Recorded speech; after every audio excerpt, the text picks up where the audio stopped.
Good afternoon.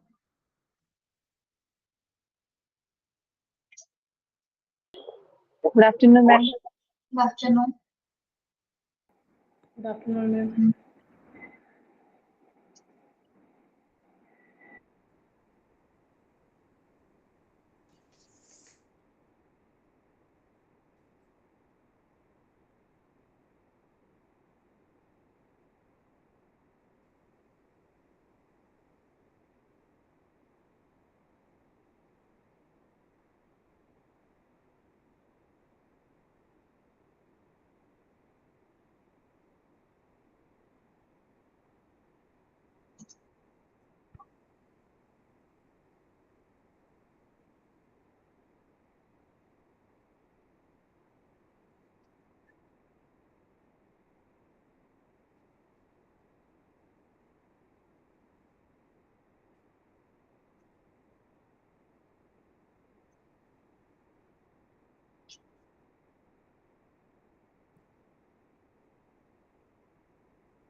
Ma'am, prayer start ചെയ്യട്ടെ.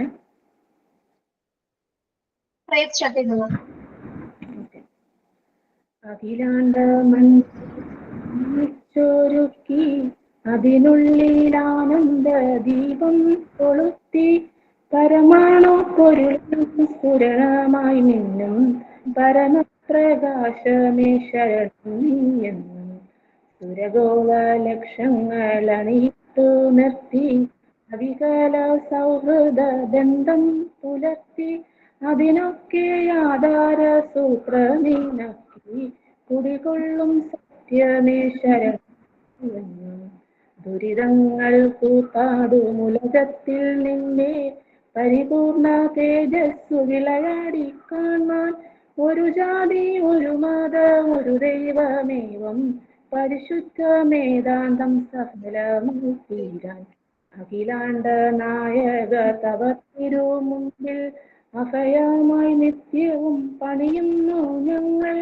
സമരാതി തൃഷ്ണകളാകവെ നീക്കി സമതയും ശാന്തിയും ക്ഷേമവും ജനതയും കൈകോർത്തിണങ്ങി ജനിത സൗഭാഗ്യത്തിൻ ഗീതം മുഴങ്ങി നരലോകമെപ്പോഴും ആനന്ദം തേടി വിജയിക്കുമിൻ തിരുനാമങ്ങൾ പാടി.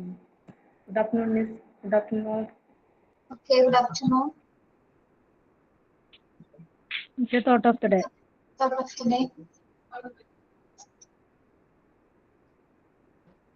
എല്ലാം നഷ്ടപ്പെട്ടതിനു ശേഷം നിങ്ങളിൽ എന്തെങ്കിലുമൊക്കെ ചെയ്യാനുള്ള ധൈര്യം ബാക്കി നിൽക്കുന്നുണ്ടെങ്കിൽ മനസ്സിലാക്കുക നിങ്ങൾക്ക് ഒന്നും നഷ്ടപ്പെട്ടിട്ടില്ല. By APJ Abdul Kalam. Thank you. Okay. Sign in.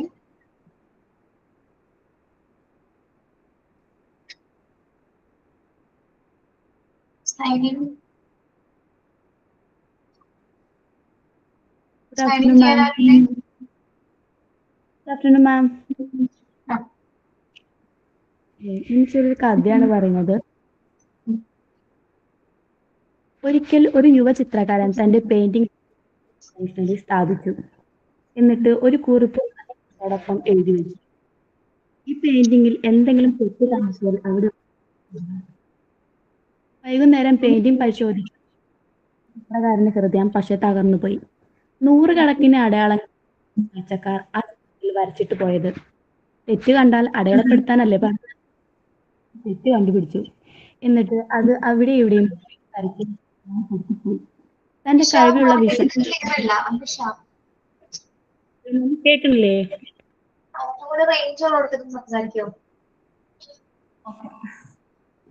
ഇപ്പൊ കേൾക്കണ്ടോ മാഡം? ആദ്യം തൊട്ട് പറയണ പറഞ്ഞോ. ഫസ്റ്റോട് പറയാം. ഒരിക്കൽ ഒരു യുവ ചിത്രകാരൻ തന്റെ പെയിന്റിംഗ് തിരക്കേറിയ ഒരു ജംഗ്ഷനിൽ സ്ഥാപിച്ചു. എന്നിട്ട് ഒരു കുറിപ്പും ആ ചിത്രത്തോടൊപ്പം എഴുതി വെച്ചു. ഈ പെയിന്റിംഗിൽ എന്തെങ്കിലും തെറ്റു കണ്ടെത്തിയാൽ അവിടെ ഒരു അടയാളം ഇടുക. വൈകുന്നേരം പെയിന്റിംഗ് പരിശോധിക്കാൻ എത്തിയ ചിത്രകാരന്റെ ഹൃദയം പക്ഷെ തകർന്നുപോയി. 100 കണക്കിന് അടയാളങ്ങളാണ് ആ കാഴ്ചക്കാർ ആ ചിത്രത്തിൽ വരച്ചിട്ട് പോയത്. തെറ്റ് കണ്ടാൽ അടയാളപ്പെടുത്താനല്ലേ പറഞ്ഞത്? എല്ലാവരും തെറ്റ് കണ്ടുപിടിച്ചു. എന്നിട്ട് അത് അവിടെ ഇവിടെയും വരച്ചും കുത്തിയും അടയാളപ്പെടുത്തി പോയി. തന്റെ കഴിവിലുള്ള വിശ്വാസം ചോർന്നുപോയ ആ യുവ ചിത്രകാരൻ അന്നത്തോടെ പെയിന്റിംഗ് തന്നെ നിർത്തി. മാസങ്ങൾ കഴിഞ്ഞു.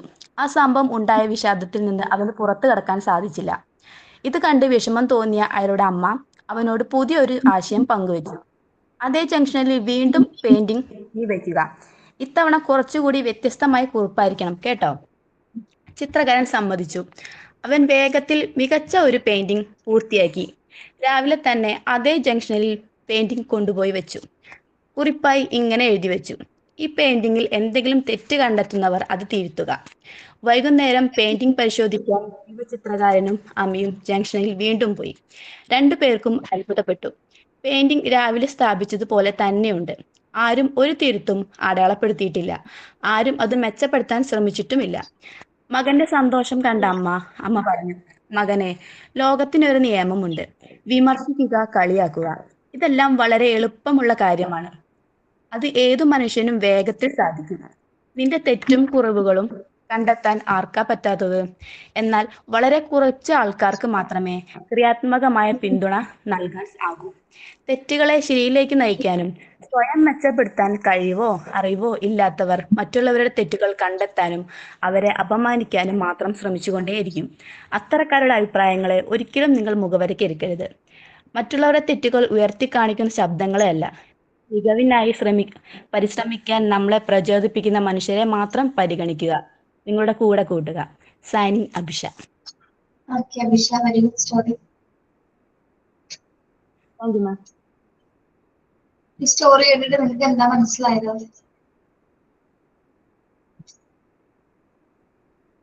അതുകൊണ്ട് നമ്മൾ എന്തെങ്കിലും ഒരു നമ്മുടെ ആശയങ്ങൾ എന്തെങ്കിലും നമ്മൾ വേണ്ട, അഭിഷ പറയണ്ട, ബാക്കിയുള്ളവര്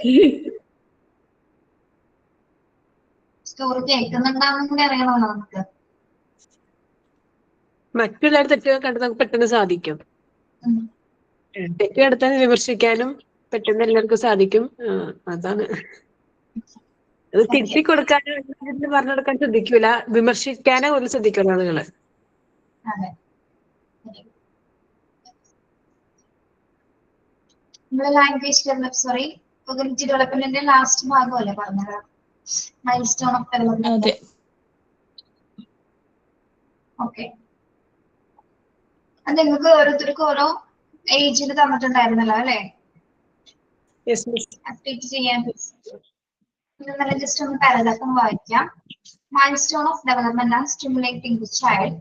All children follow the same series and pattern, but rate of development may be different. This successive pattern in different aspects of development constitutes milestone of development. നമുക്കറിയാം, എല്ലാ കുട്ടികളും സെയിം സീരീസ് പാറ്റേൺ ആണ് ഫോളോ ചെയ്യുന്നത് അല്ലെ? നമ്മൾ ജനിക്കുന്നു, ജനനശേഷമുള്ള എല്ലാ കാര്യങ്ങളും ഏകദേശം ആ സീരീസ് എന്ന് പറയുന്നത് ഏകദേശം ഒരേപോലെ തന്നെയാണ് എല്ലാവരെയും പോകുന്നത്, അതിന്റെ റേറ്റ് എന്ന് പറയുന്നത്. പക്ഷെ പലരിലും എല്ലാവരും ഒരേപോലെയാണോ ഡെവലപ്മെന്റ് ഉണ്ടാവുന്നത് അല്ലെങ്കിൽ വികസനം ഉണ്ടാവുന്നത്? അല്ല, വ്യത്യസ്തമായിട്ടാണ് അല്ലെ? ഒരേ സീരീസിലും പാറ്റേൺസിൽ പോയാലും നമ്മളില് ഡെവലപ്മെന്റ്സ് സംഭവിക്കുന്നത് ഡിഫറെന്റ് ആയിട്ടാണ്. ഓക്കെ, ഈ ഒരു സക്സസീവ് പാറ്റേണിനെയാണ് അല്ലെങ്കിൽ ഡിഫറെന്റ് ഈ ആസ്പെക്ട്സിനെയാണ് നമ്മൾ എന്ത് പറയുന്നത്? ഒരു കുട്ടിയുടെ മൈൽസ്റ്റോൺ ഓഫ് ഡെവലപ്മെന്റ് എന്ന് പറയുന്നത്. അതായത് ഞാനും നിങ്ങളൊക്കെ എന്നത് പല വികസനത്തിന്റെ ഭാഗമായിട്ട് പല രീതിയിലുള്ള ഡെവലപ്മെന്റ്സ് സംഭവിച്ചിട്ടാണ് നിങ്ങൾ എല്ലാവരും ഇതുവരെ വളർന്നിരിക്കുന്നത്. ഓക്കെ, അപ്പോ ഇവിടെ കൊടുത്തിരിക്കുന്നത് എന്താണ്? Milestone attribute in different stages of development. അപ്പൊ ഒരു കുട്ടിയുടെ ജീവിതത്തിന്റെ ആ ഒരു നാഴികക്കല്ല് എന്ന് പറയുന്നത് അല്ലെങ്കിൽ വികസനം സംഭവിക്കുന്ന ആ ഒരു ഘട്ടങ്ങള് പല ഏജസിലും മന്തിൽ കാണിച്ചിട്ടുണ്ട്, ഏജിലും കാണിച്ചിട്ടുണ്ട്. ഓക്കെ, അപ്പൊ അത് ആ കുഞ്ഞ് അവരുടേതായ ലാംഗ്വേജിൽ പറയുന്നത് പോലെയാണ് ഇവിടെ കൊടുത്തിരിക്കുന്നത്. ഓക്കെ, ഇപ്പൊ ഞാൻ ഓരോ ഏജിലുള്ള ഓരോ മന്ത് ഉള്ളവരുടെ പേര് പറഞ്ഞിട്ടുണ്ടായിരുന്നു. 6 month ഓൾഡ് ആർക്കായിരുന്നു? 6 month ഓൾഡ് ഞാനായിരുന്നു മിസ്. പറയൂ. I am 6 months old. എനിക്കിപ്പോ 6 മാസമായിട്ടുണ്ട്. I can sit. Sound break ആവുന്നുണ്ട്. അതെല്ലേ, റേഞ്ച് ഫുൾ കാണിക്കുന്നുണ്ട്. ഇപ്പഴങ്ങനെ തന്നെയാണോ? റേഞ്ച് കട്ടാവുന്നുണ്ട്. പറഞ്ഞോ, ഒന്നുകൂടി പറഞ്ഞേ. പറഞ്ഞോ.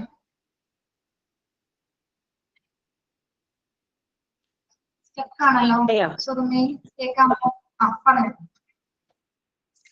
I am 6 months old. എനിക്ക് 6 മാസമായി. I can sit. എനിക്ക് ഇരിക്കാൻ സാധിക്കും. I love to look at interesting mobile phones on Cradle. ഞാൻ തൊട്ടിലിൽ കിടന്നുകൊണ്ട് മൊബൈൽ ഫോണിലൊക്കെ എനിക്ക് വളരെ ഇഷ്ടപ്പെട്ട അത്ഭുതകരമായി തോന്നുന്ന വസ്തുക്കൾ ഞാൻ നോക്കാറുണ്ട്, മൊബൈൽ ഫോണിൽ കാണാറുണ്ട്. I try to grasp things in my hand. എന്റെ കൈ കൊണ്ട് ഞാൻ ഇങ്ങനെ വസ്തുക്കൾ പിടിക്കാൻ ശ്രമിക്കും, കൈ കൊണ്ട്. I love to hold and shake rattle. കയ്യിൽ പിടിക്കാനും റാറ്റിലൊക്കെ പിടിക്കാനും കുലുക്കാനും എനിക്ക് ഇഷ്ടമാണ്. I express myself. എന്നെ ഞാൻ എക്സ്പ്രസ് ചെയ്യാൻ ശ്രമിക്കാറുണ്ട്, ചിരിച്ചുകൊണ്ടായിട്ടും കരഞ്ഞുകൊണ്ടായിട്ടും നെറ്റിത്തടിച്ചൊക്കെ എന്നെ ഞാൻ എക്സ്പ്രസ് ചെയ്യാറുണ്ട്. I love to imitate repetitive sounds like baba, mama, tata. അങ്ങനെയുള്ള സൗണ്ടുകളൊക്കെ ഞാൻ എക്സ്പ്രസ് ചെയ്യാറുണ്ട്. ബാബ, മാമ, ടാറ്റ എന്നൊക്കെ ഞാൻ പറയാറുണ്ട്. കരയാറുണ്ട്, പാപ്പ, ഡാഡ അങ്ങനെ പറയാറുണ്ട്. പിന്നെ കൂയിങ്, കൂയിങ്, എന്നൊക്കെ സൗണ്ട് ഞാൻ sound പുറപ്പെടുവിക്കാറുണ്ട്. I smile seeing my mother. എന്റെ അമ്മയെ കാണുമ്പോൾ ഞാൻ ചിരിക്കാറുണ്ട്. I love to play peekaboo. പിക്കബൂ എന്ന ഗെയിം കളിക്കാൻ എനിക്ക് നല്ല ഇഷ്ടമാണ്. എന്റെ പേരൻസിന്റെ കൂടെയും എന്റെ സിബ്ലിങ്സിന്റെ കൂടെയും ഞാൻ പിക്കബൂ കളിക്കാറുണ്ട്. പിക്കബൂ, പിക്കബൂ അവരങ്ങനെ കളിക്കുമ്പോൾ ഞാൻ ചിരിക്കാറുണ്ട്. Then I begin to search for the objects as they move out of my sight. എന്റെ കൺമുമ്പിൽ നിന്ന് പോകുന്ന വസ്തുക്കൾ ഞാൻ നോക്കാൻ ശ്രമിക്കാറുണ്ട്. ഞാൻ അവയെ പിന്തുടരാറുണ്ട്. വസ്തുക്കൾ നീങ്ങി പോകുമ്പോൾ ഞാൻ പിന്തുടർ നോക്കാറുണ്ട്. I love to play the game hide and seek. ഒളിച്ചു കളിക്കുന്നത് എനിക്ക് വളരെ ഇഷ്ടമാണ്. മദേഴ്സിന്റെ പേരൻസിന്റെ കൂടെയും സിബ്ലിങ്സിന്റെ കൂടെയും എല്ലാം ഒളിച്ചു കളിക്കാറുണ്ട്. അവർ വസ്തുക്കൾ വെച്ചിട്ട് ഇങ്ങനെ ഒളിക്കും, കണ്ടേ അങ്ങനെ പറയുമ്പോൾ എനിക്ക് വളരെ ഇഷ്ടമാണ്. ഒളിച്ചു കളി എനിക്ക് വളരെ ഇഷ്ടമാണ്. ഫിനിഷ്. മനസ്സിലായോ? 6 month ഉള്ള കുഞ്ഞ് കാണിക്കുന്നത് എങ്ങനെയാണെന്ന്? സെക്കൻഡ് ആരാണ്? 1 year old ഗേൾ ആരാണ്? മിസ് 1 year പറഞ്ഞ ആളൊന്ന് ആബ്സെന്റ് ആണ്. പകരം ഞാനൊന്ന് ട്രൈ ചെയ്യാം. Okay. I am 1 year old. I can run. I love to jump, hop and run in an ample space. എനിക്കിപ്പോൾ ഓടാൻ കഴിയും, ചാടാൻ കഴിയും. എനിക്ക് തന്നിട്ടുള്ള എനിക്കുള്ള പരിമിതമായ സ്ഥലങ്ങളിൽ എനിക്ക് ഓടാനും എല്ലാത്തിനും കഴിയും. I can climb stairs with support. എന്റെ സപ്പോർട്ടോട് കൂടി എനിക്ക് സ്റ്റെയർസ് കയറാൻ പറ്റും. I love to play ball games. എനിക്ക് ബോൾ കളിക്കാനും എല്ലാത്തിനും എനിക്ക് ഇഷ്ടമാണ്. എനിക്കിപ്പോൾ കഴിയും അതിനെല്ലാം. I can talk to Mama Gone. I love to play with the toys which I can manipulate. എനിക്ക് പാവകളെ വെച്ച് കളിപ്പാട്ടങ്ങൾ വെച്ച് കളിക്കാൻ പറ്റും. എന്റേതായ രീതിയിൽ മാനിപ്പുലേറ്റ് ചെയ്തിട്ട് ഞാനത് തനിയെ ചെയ്യാറുണ്ട്. I can drink milk, ask for food. എനിക്ക് പാൽ കുടിക്കാനും വിശക്കുമ്പോൾ ഫുഡ് ചോദിച്ച് വാങ്ങിച്ച് കഴിക്കാനും ഇപ്പോൾ കഴിയുന്നുണ്ട്. And I love to help my mother in her daily chores. അമ്മയുടെ ജോലികളിൽ കുഞ്ഞു ഹെൽപ്പൊക്കെ എനിക്ക് ചെയ്യാൻ പറ്റുന്നുണ്ട്. I can follow simple instructions of my age.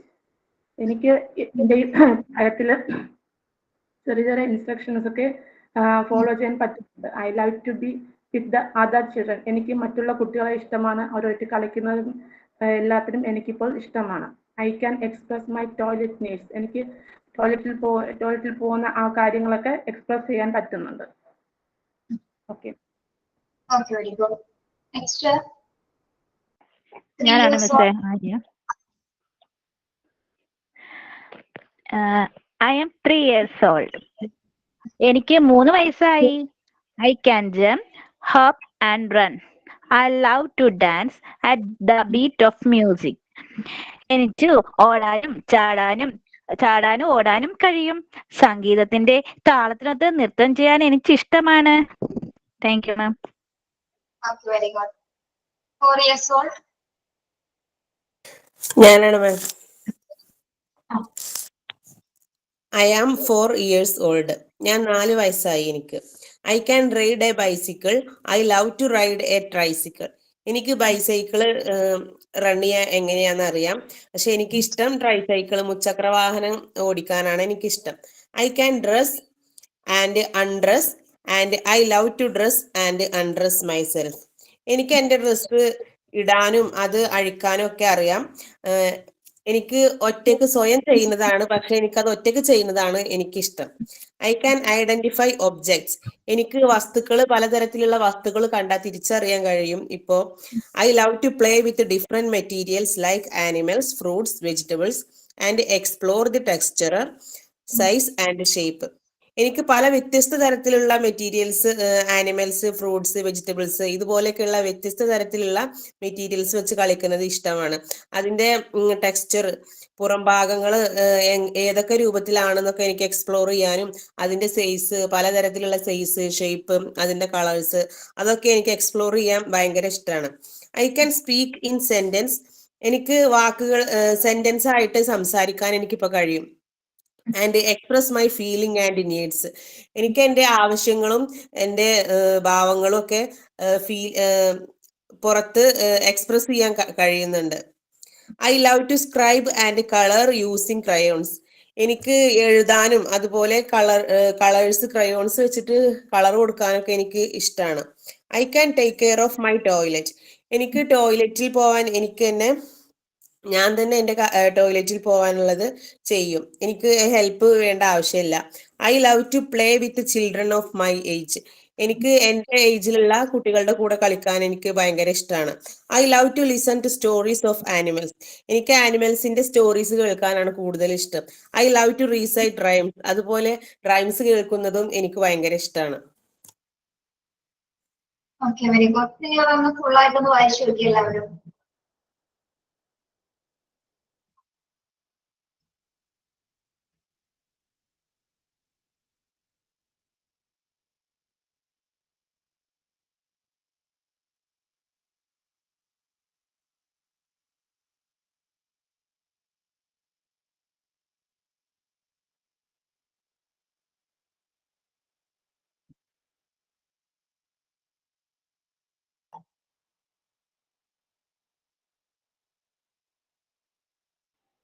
Page number ഒന്ന് പറയോ? പേജ് നമ്പർ ഒന്ന് പറഞ്ഞു കൊടുക്കൂ. 53.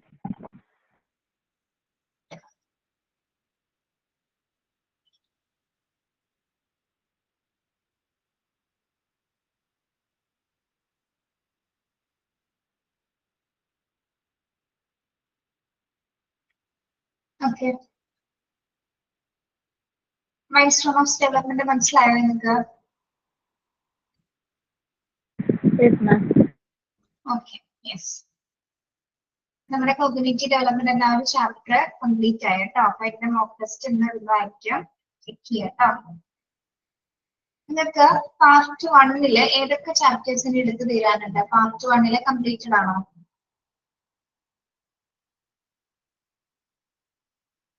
ഇനി ചൈൽഡ് വെൽഫെയർ എടുക്കാനുള്ളൂ. ഉള്ളൂ. കോമൺ ചൈൽഡ് ഡിസീസും എടുത്തോണ്ടിരിക്കുകയാണ്. ഫസ്റ്റ് എയ്ഡും കോമൺ ചൈൽഡ് ഡിസീസും. ഇനി ചൈൽഡ് വെൽഫെയർ മാത്രമേ അല്ലേ? ആണോ സുറുമി? ഇനി ചൈൽഡ് വെൽഫെയർ മാത്രം എടുക്കാനുള്ളൂ. തീരെടുക്കാത്തത് 8ാമത്തെ ചാപ്റ്റർ ആണ്. ഓക്കെ, ശരി. ഓക്കെ, നമ്മുടെ ഈ ഒരു ചാപ്റ്റർ തീർന്നു. ലാംഗ്വേജ് ഡെവലപ്മെന്റ് എടുത്ത് കഴിഞ്ഞില്ലേ?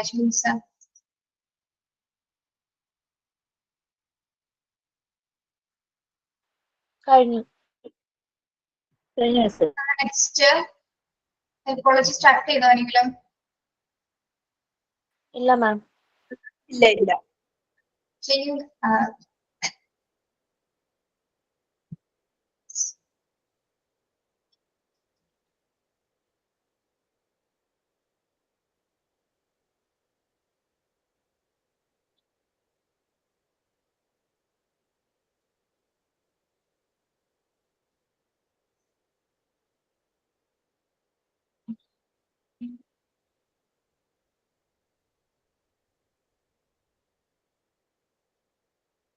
PDF കാണാമോ?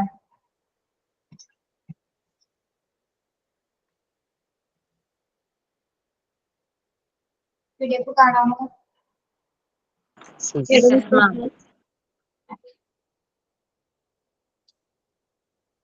Yes, Unit 6 Psychology. നമ്മൾ സൈക്കോളജി പഠിച്ചിട്ടുണ്ടാവില്ല.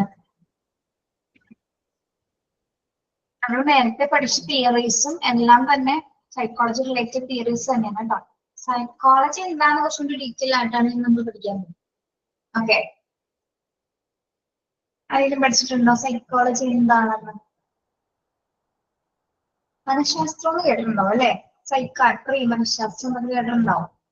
ബിഹേവിയറൽ സയൻസ് അങ്ങനെയൊക്കെ കേട്ടിട്ടുണ്ട് അല്ലേ? ഓക്കെ, എന്തായിരിക്കും ഇപ്പോ സൈക്കോളജി എന്ന് പറയുന്നത്? നമുക്കൊന്ന് പറയാമോ ആരെങ്കിലും? സൈക്കോളജി എന്ന് പറയുന്നത് മാനസിക ആരോഗ്യത്തെ കുറിച്ചുള്ളതാണ്. എന്താണ് സൈക്കോളജി എന്ന് പറഞ്ഞാൽ നമ്മുടെ മാനസിക ആരോഗ്യത്തെ കുറിച്ചുള്ള സൈക്കോളജി എന്ന് പറയുന്നത്. Very good. ഓക്കെ, അങ്ങനെ അതിന്റെ ഒരു ഇവല്യൂഷൻ എങ്ങനെയാന്ന് പറയുന്നത്, സ്റ്റാർട്ടിങ് എങ്ങനെയാണ്? അപ്പൊ നമുക്കറിയാം ഒരുപാട് സൈക്കോളജിസ്റ്റുകളുണ്ട് അല്ലെ? എണ്ണം എത്തിക്കാം അല്ലെങ്കിൽ നമുക്ക് എണ്ണം നോക്കാൻ പറ്റാത്തത്ര സൈക്കോളജിസ്റ്റുകളാണ് ഇപ്പോ ലോകത്തുള്ളത്. കാരണം ഒരുപാട് പേര് സൈക്കോളജി എന്ന സബ്ജക്റ്റില്, കാരണം നമ്മൾ ഏത് സബ്ജക്ട്സ് എടുത്ത് നോക്കുകയാണെങ്കിൽ എല്ലാ സബ്ജക്ട്സിനേക്കാളും വ്യത്യസ്തമാണ് സൈക്കോളജി എന്ന് പറയുന്നത്. മാത്രമല്ല മനുഷ്യനുമായി ഏറ്റവും റിലേറ്റ് ചെയ്ത് നിൽക്കുന്ന ഒരു സബ്ജക്റ്റുമാണെങ്കിൽ സൈക്കോളജി. അപ്പൊ സൈക്കോളജി ബിഹേവിയർ ആൻഡ് എന്തോ മെന്റൽ പ്രോസസ് അങ്ങനെയല്ലേ? Study of behaviour and mental process. Yes, study of behaviour and mental process ആണ്. ഓക്കെ, അപ്പൊ ഈ സൈക്കോളജിക്ക് ഒരു ഡെഫിനേഷൻ കണ്ടുപിടിക്കാനായിട്ട് നമ്മൾ പറഞ്ഞില്ലേ ഒരുപാട് ശാസ്ത്രജ്ഞന്മാരുണ്ടെങ്കിലും ഒരുപാട് സൈക്കോളജിസ്റ്റുകൾ ഇതിനെ പല രീതിയിലാണ് വ്യാഖ്യാനിച്ചിരിക്കുന്നത്. പല പ്രാവശ്യം ഇത് എന്താണ് എന്നൊരു നിർവചനം കണ്ടെത്താനായിട്ട് ആദ്യം കുറെ സൈക്കോളജിസ്റ്റുകൾ പറഞ്ഞു ഇത് ആത്മാവിനെ കുറിച്ചിട്ടുള്ള പഠനമാണ്, സോളിനെ കുറിച്ചിട്ടുള്ള, മനുഷ്യന്റെ സോളിനെ കുറിച്ചിട്ടുള്ള പഠനമാണ് സൈക്കോളജി എന്ന് പറഞ്ഞു.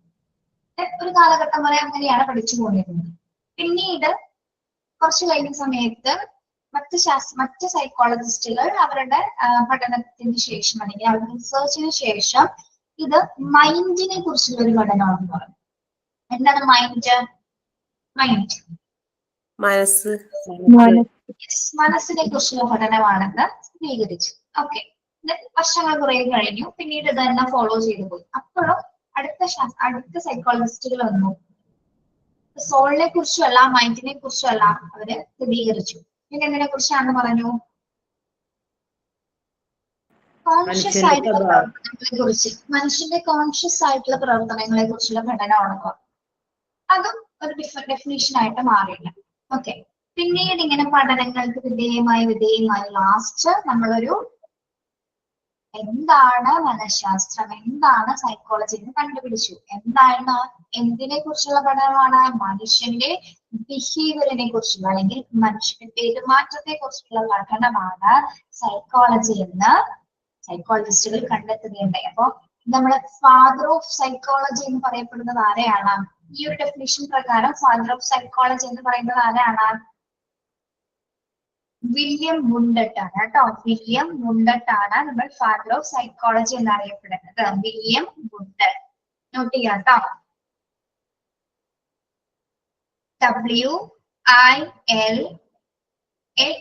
WILHELM William. WILHELM William Wounded. WUNDT. WUNDT. നമ്മൾ പലതിലും സെർച്ച് ചെയ്യുമ്പോൾ പല രീതിയിൽ പേരുകൾ കാണാം. ഈ വുണ്ടഡ് എന്നുള്ളത് വേറെ രീതിയിലൊക്കെ വരുന്നുണ്ട്. പക്ഷെ ഇതിന്റെ ഒറിജിനൽ എങ്ങനെയാണ് നമ്മൾ പറയുന്നത്? William wounded. അങ്ങനെ തന്നെയാണ് പ്രൊണൗൺസിയേഷൻ കേട്ടോ. ഓക്കെ. യെസ്. അപ്പൊ സൈക്കോളജിയുടെ ഫാദർ ഓഫ് സൈക്കോളജി എന്ന് അറിയപ്പെടുന്നത് ആരാണ്?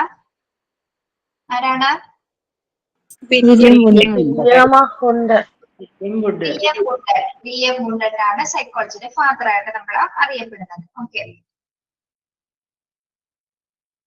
ഇനി മാം,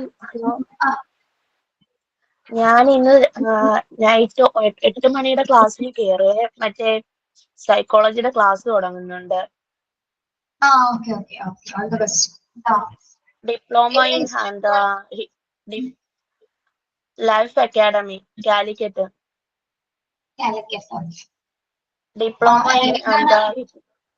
diploma in hypnotherapy, body language, child psychology, diploma in CBT, EFT. Okay, very good. നല്ല ടോപ്പിക്സ് ആണ് എല്ലാം കേട്ടോ. Okay ma'am. ആയിട്ട് പഠിക്കുമ്പോ അതില് ടെക്സ്റ്റിലും കാര്യങ്ങളിലൊക്കെ ഓരോ കണ്ടന്റ്സും ടോപ്പിക്സും തിയറീസും ഉണ്ടാവും. അത് ഇയാളുടെ പേരെന്താണ്? ജോഫിയുടേതായ രീതിയിൽ മനസ്സിലാക്കണം കേട്ടോ. അങ്ങനെയാണ് നമ്മൾ സൈക്കോളജി പഠിക്കുന്നത്. അല്ലാതെ തിയറീസിൽ പറഞ്ഞിരിക്കുന്നത് പോലെ തന്നെ മനസ്സിലാക്കി എടുക്കരുത്. തനിക്ക് എന്താണോ തിയറിയിൽ നിന്ന് മനസ്സിലാക്കാൻ പറ്റുന്നത് അതേപോലെ വേണം. അപ്പൊ നമ്മളുടെ ഒരു ക്രിയേറ്റ്നെസ് ഉണ്ടാവുള്ളൂ ആ സൈക്കോളജിയുമായി ബന്ധപ്പെട്ട്. അപ്പൊ അങ്ങനെ പഠിക്കണം. അപ്പൊ അങ്ങനെയാണ് പഠിക്കേണ്ടത്. ഓക്കെ. ഇനി നമ്മളിവിടെ പറയാനിപ്പോ വില്യം വുണ്ടത്തിന്റെ പറഞ്ഞു. അതേപോലെ തന്നെ നമ്മൾ ഫസ്റ്റ് പഠിച്ച ഒരു സൈക്കോളജിസ്റ്റ് ആയിരുന്നു ആരെ? ക്രോ ആൻഡ് ക്രോ. ഓർമ്മയുണ്ടോ അദ്ദേഹത്തിന്? ക്രോ ആൻഡ് ക്രോയുടെ ഡെഫിനിഷൻ നമ്മൾ ചൈൽഡ് ഡെവലപ്മെന്റിൽ പഠിച്ചത്. യെസ്. അദ്ദേഹം സൈക്കോളജിയെ ഡിഫൈൻ ചെയ്തിരിക്കുന്നത് എങ്ങനെയാണ്? Psychology is the human behaviour and human relationships. അദ്ദേഹം സൈക്കോളജിയെ ഡിഫൈൻ ചെയ്തിരിക്കുന്നത് എങ്ങനെയാണ്? Psychology is the study of human behaviour and human relationships. എന്താണ് പറയുന്നത്? എന്താണ് സൈക്കോളജി എന്ന് പറയുന്നത്? എന്താണ് പറയുന്നത് അദ്ദേഹം? പറയൂ. Human behaviour and human behaviour എന്ന മനുഷ്യന്റെ പെരുമാറ്റത്തെ കുറിച്ചും പിന്നെന്താണ് ഹ്യൂമൻ റിലേഷൻഷിപ്സ് എന്ന് പറഞ്ഞാൽ എന്താ? മനുഷ്യന്റെ ബന്ധങ്ങൾ. മനുഷ്യന്റെ ബിഹേവിയറിനെ കുറിച്ചും ആ റിലേഷൻഷിപ്സിനെ പറ്റിയുള്ള പഠനമാണ് സൈക്കോളജി എന്നാണ് ക്രോ ആൻഡ് ക്രോ വിശദീകരിച്ചിരിക്കുന്നത്. അവിടെയെല്ലാം എന്തുണ്ട്? ഹ്യൂമൻ ബിഹേവിയർ ആണ് പറയുന്നത് അല്ലെ? ഇതിനെ കുറിച്ചുള്ള പഠനമാണ്. എത്ര ഡിഫൈൻ ചെയ്താലും വില്യം വുണ്ടഡ് സമർത്ഥിച്ചതുപോലെ സൈക്കോളജി എന്ന് പറയുന്നത് മനുഷ്യന്റെ ബിഹേവിയർ അല്ലെ? മനുഷ്യ മനസ്സെന്ന് പറയുന്നത് നമുക്ക് ഒരു ഇപ്പോ ഞാൻ എന്താണ് മനസ്സിൽ വിചാരിക്കുന്നത് നിങ്ങൾക്ക് അവിടെ ഇരുന്ന് കാണാൻ പറ്റുമോ? ഇല്ല. എനിക്കറിയാൻ പറ്റും? ഇല്ല. അപ്പോ ഏറ്റവും സൂപ്പർ നാച്ചുറൽ പവർ ഉള്ള ഒരു സാധനമാണ് അല്ലെങ്കിൽ ഒരു വസ്തുവാണ് നമ്മുടെ മനസ്സ് അല്ലെ? ഓക്കെ. ഈ മനസ്സ് പ്രവർത്തിക്കുന്ന കാര്യങ്ങളാണ് നമ്മളുടെ ശരീരത്തിലൂടെ എന്തായിട്ട് രൂപപ്പെടുന്നത്? ബിഹേവിയർ ആയിട്ട് രൂപപ്പെടുന്നത് അല്ലെ? യെസ്. അപ്പൊ മനസ്സ് എവിടെയാണ് ഇരിക്കുന്നത്? നമ്മളെ മനസ്സ് എവിടെയാണ് കണ്ടതുണ്ടോ? മനസ്സ് നമ്മൾ പറയാറുണ്ട് എന്തെങ്കിലും കാര്യം പറയുമ്പോ കുറെ നിന്നോട് അതൊന്ന് ചെയ്യാൻ പറയുമ്പോ നമ്മൾ ഒരു വാക്ക് പറയാറുണ്ട് എപ്പോഴും. അതൊന്ന് ചെയ്തു തരുമെന്ന് നോക്കുമ്പോ ഒരു വാക്ക് പറയും. കുറെ അമ്മ പറയുക, ഉമ്മച്ചി പറയും, ഹസ്ബൻഡ് പറയുന്ന സമയത്ത് ഒരു വാക്ക് പറയും. അത് എന്ത് വാക്കാണ് അമ്മ പറയാറ്? മനസ്സില്ല അല്ലെ? എന്താണ് ഈ മനസ്സില്ല? നിങ്ങളുടെ മനസ്സ് നിങ്ങൾ എവിടെയെങ്കിലും കണ്ടുണ്ടോ? നമ്മളിപ്പോ അത് ചെയ്യാന് ഉദ്ദേശിക്കുന്നില്ല എന്നുള്ള അർത്ഥത്തിലാ പറയുന്നേ. പക്ഷെ മനസ്സില്ല എന്നാണ് വേർഡിൽ വരിക. അത് ഞാൻ എക്സാമ്പിൾ പറയുന്നുള്ളൂ. നമ്മുടെ മനസ്സ് നമ്മളായും കണ്ടിട്ടില്ല. നമ്മൾ പലരും പറയും എന്റെ ഹൃദയത്തിൽ അത്ര സ്നേഹം ഉണ്ടെന്നോ. ഓക്കെ. അപ്പൊ മനസ്സും ഹൃദയം ഒന്നാണ്. ആലോചിക്കും. അല്ല. ജീവൻ നിലനിർത്താനായിട്ടുള്ള ഒരു ഓർഗനാണ് ഹൃദയം എന്ന് പറയുന്നത്. ആ ഒരു ഹാർട്ട് ബീറ്റ്സിന്റെ ഇടയിലാണ് നമ്മുടെ ജീവിതം എന്ന് പറയുന്നത്. ഈ മനസ്സ് എവിടെയാണ് ഇരിക്കുന്നത്? എങ്ങനെ കണ്ടുപിടിക്കും? മനസ്സ് ഇത്രയും തലയിലായിരിക്കും. വർഷമായി ജിഷ മാം ഇതേ ക്വസ്റ്റ്യൻ ചോദിച്ചിട്ടുണ്ടായിരുന്നു, മനസ്സ് എവിടെയാ ഇരിക്കുന്നത്. അപ്പൊ മാം പറഞ്ഞ ഒരു ഡെഫിനിഷൻ നോക്കുമ്പോ എനിക്ക് തോന്നുന്നത് കുറച്ചുകൂടി അതായിരിക്കും അതിന് ആപ്റ്റ് ആണ്. കാരണം മനസ്സെന്ന് പറയുന്നത് നമ്മുടെ ഫീലിങ്സ് പോലെയാണ്. ചിലപ്പോ നമുക്ക് ടെൻഷൻ വരുമ്പോൾ ഓരോ വ്യക്തികൾക്കും ഓരോ സ്പേസിലായിരിക്കും. ചില ആൾക്കാർക്ക് ടെൻഷൻ വരുമ്പോ മാം പറഞ്ഞ പിന്നെ ഹൃദയം ഇടിക്കും.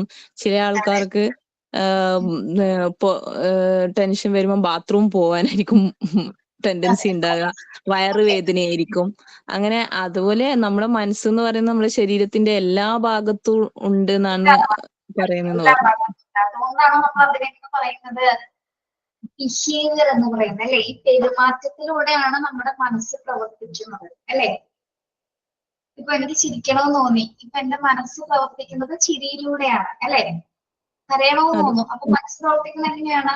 കരയാണ് അല്ലെ. മനസ്സിന് നമുക്ക് എപ്പോഴേയും കാണാൻ പറ്റില്ല. കാണാൻ പറ്റുന്നത് എവിടെയാണ്?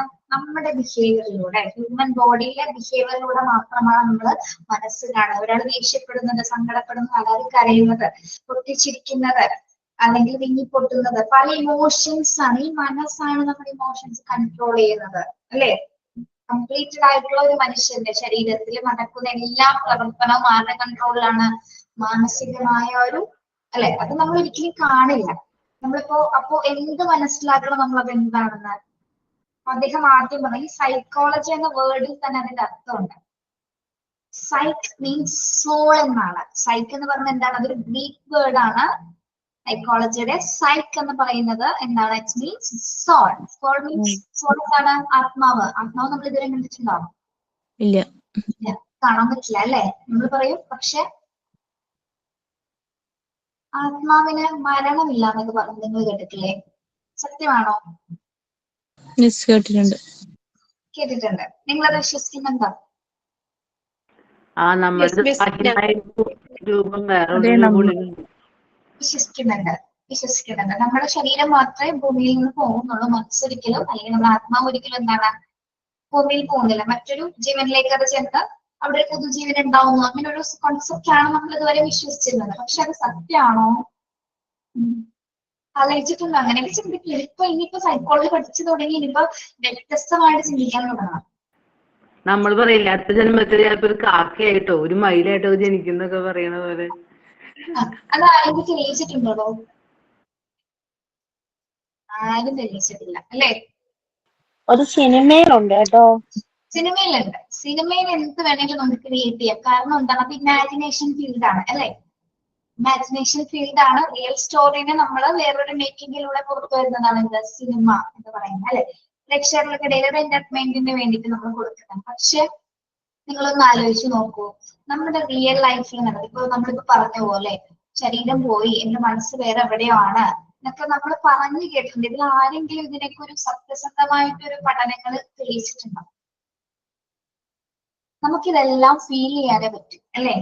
നമുക്ക് മനസ്സ് തന്നിരിക്കുന്ന എന്തിനാണ്? നമ്മുടെ ഈ വികാരങ്ങളെല്ലാം തന്നെ നമുക്ക് ഫീൽ ചെയ്ത് നമ്മുടെ ആ ഫീലിങ്സ് ആണ് നമ്മുടെ ശരീരത്തിലൂടെ ഓരോ പെരുമാറ്റമായിട്ട് പുറത്തേക്ക് വരുന്നത്. ഓക്കെ, വളരെ ഇൻട്രസ്റ്റിംഗ് ടോപ്പിക് ആണ് കേട്ടോ. ഒരു ഇൻട്രസ്റ്റിംഗ് ആയിട്ടുള്ള സബ്ജക്റ്റ് ആണ് നിങ്ങൾ പഠിക്കുന്നത്. കുറച്ച് നമ്മളെ സ്വയം തിരിച്ചറിയാനായിട്ട് ഏറ്റവും എളുപ്പമുള്ള ഒരു സബ്ജക്റ്റ് ആണ് സൈക്കോളജി എന്ന് പറയുന്നത്. നിങ്ങൾ ഈ ബാക്കിയുള്ള ചാപ്റ്റേഴ്സ് കഴിയുമ്പോഴേക്കും നിങ്ങൾക്ക് കുറച്ചുള്ളൂ, എങ്കിലും ബാക്കിയുള്ള ചാപ്റ്റേഴ്സ് കഴിയുമ്പോൾ നിങ്ങൾക്ക് ഒരുപാട് നിങ്ങളിൽ തന്നെ മാറ്റങ്ങൾ വരും. ഓക്കെ, ഇപ്പോ ആത്മാവിനെ കുറിച്ചുള്ള പഠനം. അപ്പോ ആ വാക്കിൽ നിന്ന്, ആ വാക്ക് കണ്ടിട്ടാണ് ആദ്യം അദ്ദേഹം സോളിനെ കുറിച്ചുള്ള പഠനമാണെന്ന് പറഞ്ഞത്. മനസ്സിലായോ? നമ്മൾ ഫസ്റ്റ് പറഞ്ഞത് എന്താണ്? ആദ്യം സോളിനെ കുറിച്ചുള്ള പഠനമാണെന്ന് പറഞ്ഞു, മൈൻഡിനെ കുറിച്ചുള്ള പഠനമാണെന്ന് പറഞ്ഞു. പിന്നീടാണ് നമ്മൾ എന്തിലേക്ക് എത്തിയത്? മനുഷ്യന്റെ പെരുമാറ്റത്തിലേക്കുള്ള പഠനമാണ് സൈക്കോളജി എന്ന്. ഇത് ഈ വേർഡിന്റെ അർത്ഥമാണ് എന്ത് പറയുന്നത്? Psyche means soul. അപ്പൊ ലോഗോസ് എന്ന് പറയുന്നത് എന്താണ്? Logos means science. സയൻസ് എന്താണ്? ശാസ്ത്രം. അപ്പൊ അതിന് കൂട്ടി വായിച്ചേ. സൈക്കോളജി എന്ന് പറഞ്ഞാൽ എന്തിന്റെ ശാസ്ത്രമാണ്? ആത്മാവിന്റെ ശാസ്ത്രം അല്ലെ മനഃശാസ്ത്രം. യെസ്, മനഃശാസ്ത്രം അല്ലെ, ആത്മാവിന്റെ ശാസ്ത്രം. അപ്പൊ സൈക്കോളജി എന്ന വേർഡിന്റെ, ഗ്രീക്ക് വേർഡിന്റെ മീനിങ് ആണ് നമ്മളിപ്പോ പഠിച്ചത്. ഓക്കെ, അപ്പൊ സൈക്ക് മീൻസ് സോൾ, ആത്മാവ്. ലോഗോസ് മീൻസ് ശാസ്ത്രം അഥവാ സയൻസ്. അപ്പൊ രണ്ട് നമ്മൾ കൂട്ടിച്ചേർക്കുമ്പോൾ അല്ലെങ്കിൽ ഈ വാക്കിന്റെ പ്രധാനപ്പെട്ട ഒരു അർത്ഥം എന്ന് പറയുന്നത് എന്താണ്? ആത്മാവിന്റെ ശാസ്ത്രം എന്നാണ് നമ്മള് മനഃശാസ്ത്രത്തെ വിപുലീകരിച്ചിരിക്കുന്നത്. ഓക്കെ, ആ വേർഡ് ക്ലിയർ ആണോ? That means meaning of psychology is the science of soul. അല്ലേ? Science of soul എന്നതിനെ അറിയപ്പെടുന്നു. പറയുന്നത് മനസ്സിലാവുന്നുണ്ടോ? Yes, ma'am. Yes, ma'am. Okay. ഇനി ഇപ്പൊ നമ്മൾ ആലോചിക്കും, ഈ സൈക്കോളജി ഒരൊറ്റ സബ്ജക്റ്റ് ആണോ സൈക്കോളജി? അല്ല. അല്ല, ഡിഫറെന്റ് ബ്രാഞ്ചസ്, ഒരുപാട് ബ്രാഞ്ചസ് ഉള്ള ഒരു വലിയൊരു പഠന ശാഖയാണ് എന്റെ സൈക്കോളജി എന്ന് പറയുന്നത്. ഇപ്പൊ ജോഫി പറഞ്ഞത്, ജോഫി എന്താണ് ഏത് സൈക്കോളജി എടുക്കണം എന്ന് പറഞ്ഞത്? ഹിപ്നോട്ടിസം അല്ലേ പറഞ്ഞത്? ഡിപ്ലോമ ഇൻ ഹിപ്നോട്ടിസം അല്ലേ പറഞ്ഞത്? അതെ മാം, അതെ. സൈക്കോളജി അതൊക്കെ. ഓക്കെ, അപ്പൊ ഇതൊക്കെ ഏത് ഭാഗത്തോട്ട് വരും? ഇതൊക്കെ സൈക്കോളജിയുടെ ഡിഫറെന്റ് ബ്രാഞ്ചസ് ആണ് അതിന് പഠിക്കാൻ പോകുന്നത്. ഓക്കെ, അപ്പൊ സൈക്കോളജിനെ നമ്മൾ 2 രീതിയിൽ ക്ലാസിഫൈ ചെയ്തത്. ഇവിടെ അതൊന്നും കൊടുത്തിട്ടില്ല കേട്ടോ. നിങ്ങൾ ടെക്സ്റ്റിൽ അടിച്ചു നോക്കിയാൽ പോലും പറയുന്ന കാര്യങ്ങളൊന്നുമില്ല. ഞാൻ പഠിച്ചു കൊണ്ട് ഞാൻ പറഞ്ഞു തരുന്നത് കേട്ടോ. Okay, yes. അപ്പോ അപ്ലൈഡ് സൈക്കോളജി ഉണ്ട്, പ്യുവർ സൈക്കോളജി. സോറി, മാറിപ്പോയി. പ്യുവർ സൈക്കോളജി, അപ്ലൈഡ് സൈക്കോളജി, അങ്ങനെ തന്നെ പറയണം. അതായത് നമ്മൾ പ്യുവർ സൈക്കോളജി എന്ന ഭാഗത്ത് ഒരുപാട് മനഃശാസ്ത്ര ശാഖ വരും. അതായത് പ്യുവർ സൈക്കോളജിയിൽ ഉൾപ്പെടുന്നത് എന്താണ്? തിയറികളാണ്. ഓക്കെ, പ്യുവർ സൈക്കോളജി അഥവാ കേവല മനഃശാസ്ത്രം എന്ന് പറയുന്നത് കുറെ തിയറി, നമ്മൾ എഴുതപ്പെട്ട കുറെ തിയറികളാണ്. ഓക്കെ, അപ്പൊ അപ്ലൈഡ് എന്തായിരിക്കും? അപ്ലൈഡ് സൈക്കോളജി എന്ന് പറയുന്നത് എന്തായിരിക്കും? അപ്ലൈ ചെയ്യുന്നതായിരിക്കും. യെസ്, പ്യുവർ സൈക്കോളജി എഴുതപ്പെട്ട തിയറികളെല്ലാം അപ്ലൈ ചെയ്യുന്ന മനഃശാസ്ത്ര ശാഖയാണ് എന്ത്? അപ്ലൈഡ് സൈക്കോളജി എന്ന് പറയുന്നത്. Okay, yes. പ്യുവർ സൈക്കോളജി എന്ന് പറഞ്ഞാൽ എന്താണ്? തിയറീസ് ആണ് അല്ലെ? ഹ്യൂമൻ റിലേഷൻഷിപ്പ്, ബിഹേവിയറുമായി ബന്ധപ്പെട്ട എല്ലാ തരം തിയറികളാണ് അതിൽ വരുന്നത്. ഇതെല്ലാം നമ്മൾ അപ്ലൈ ചെയ്യുന്ന ഭാഗമാണ് അല്ലെങ്കിൽ ബ്രാഞ്ച് ആണത് അപ്ലൈഡ് സൈക്കോളജി എന്ന് പറയുന്നത്. അതിന്റെ ഡെഫിനേഷൻ ഞാൻ പിന്നീട് തരാട്ടോ, ഏതാണെന്നുള്ളത്. Okay, yes. മാം, മറ്റേ പ്യുവർ സൈക്കോളജി എന്ന് പറയുമ്പോൾ തിയറി എന്ന് പറയുന്നത്, അപ്ലൈഡ് എന്ന് പറയുമ്പോൾ അപ്ലൈഡ് സൈക്കോളജി നമ്മുടെ ഈ തിയറിയിൽ എഴുതിയിരിക്കുന്ന കാര്യങ്ങളെല്ലാം നമ്മൾ അപ്ലൈ ചെയ്യുന്നു. അപ്ലൈ ചെയ്യാന്ന് പറഞ്ഞാൽ എന്താ? അപ്ലൈ ചെയ്യാന്ന് പറഞ്ഞാൽ എന്താ? സമർപ്പിക്കുക, പ്രാക്ടിക്കലായിട്ടാണ് നമ്മൾ അവിടെ അല്ലെ? പ്രാക്ടിക്കൽ ആയിട്ട് റിയൽ ലൈഫ് സിറ്റുവേഷൻ ഉപയോഗിച്ച് നമ്മൾ ചെയ്യുന്നതാണ് അപ്ലൈ ചെയ്യുക എന്ന് പറയുന്നത് അല്ലെ?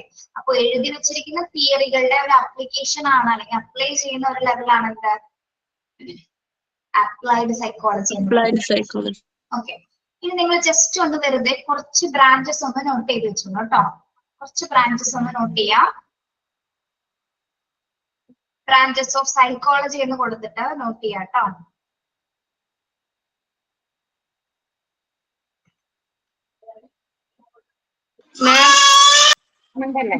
ഈ ക്ലിനിക്കൽ സൈക്കോളജി പിന്നെ അങ്ങനെ കുറെ ബ്രാഞ്ചസ് ഇല്ലേ? ഡെവലപ്മെന്റില് എന്താണ്? അങ്ങനൊക്കെ ക്ലിനിക്കൽ സൈക്കോളജി, ന്യൂറോ സൈക്കോളജി, പിന്നെ അങ്ങനെ കുറച്ച് ബ്രാഞ്ചസ് ഇല്ലേ? മെന്റല്.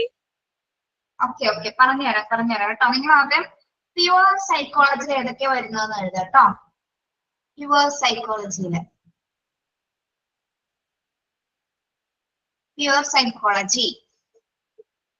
ഇതൊക്കെ വരുന്നുണ്ട്.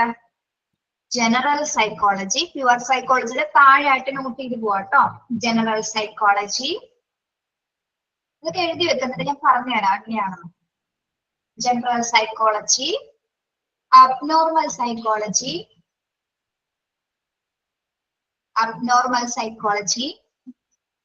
social psychology,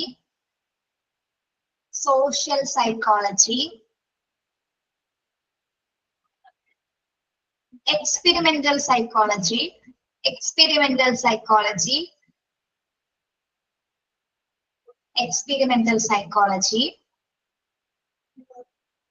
physiological psychology, മാറിപ്പോവരുത്.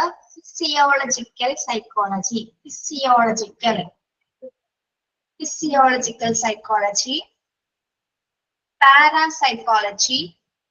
parapsychology, geopsychology, geo psychology. ഇത് ഇത്രയൊന്നും അല്ല കേട്ടോ, നിങ്ങൾക്ക് വളരെ ബ്രീഫ് ആയിട്ട് പറഞ്ഞു തരുന്നതാണ്. പ്യുവർ സൈക്കോളജിയില് ഇനിയും സൈക്കോളജിക്കൽ ബ്രാഞ്ചസ് വരുന്നുണ്ട്. ഇപ്പൊ ഏകദേശം നിങ്ങൾ ഇത്രയെങ്കിലും ഒന്ന് അറിഞ്ഞിരിക്കും കേട്ടോ. പ്യുവർ സൈക്കോളജി ടീച്ചർ ഏതൊക്കെ പറഞ്ഞത്? General psychology, abnormal psychology, social psychology, experimental psychology, physiological psychology, parapsychology and geo psychology. അത്ര എഴുതിയോ? Okay. Next applied psychology heading കൊടുക്കാം കേട്ടോ. അപ്ലൈഡ് സൈക്കോളജി ഹെഡിങ് കൊടുത്തേ. അപ്ലൈഡ് സൈക്കോളജിയുടെ വരുന്ന ഭാഗങ്ങൾ ഏതൊക്കെയാണെന്ന് നോക്കാം. First one educational psychology. നിങ്ങൾക്ക് പഠിക്കാനുണ്ട് കേട്ടോ അത്. Educational psychology, clinical psychology, clinical psychology,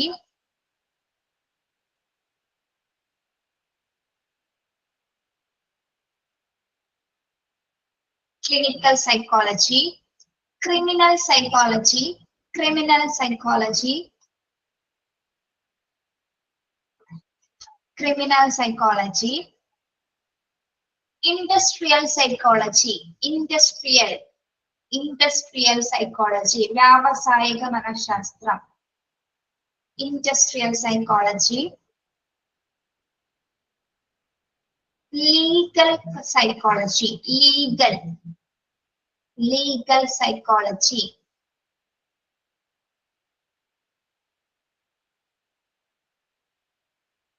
military psychology, military psychology,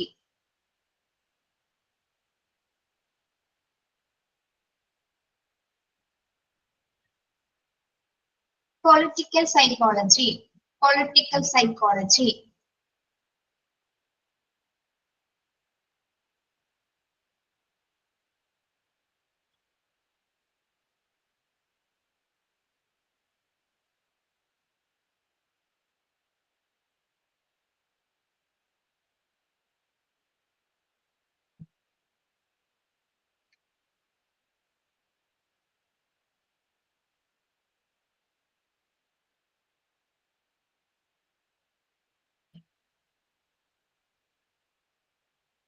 okay. ഒന്ന് വായിച്ചു നോക്കിയേ.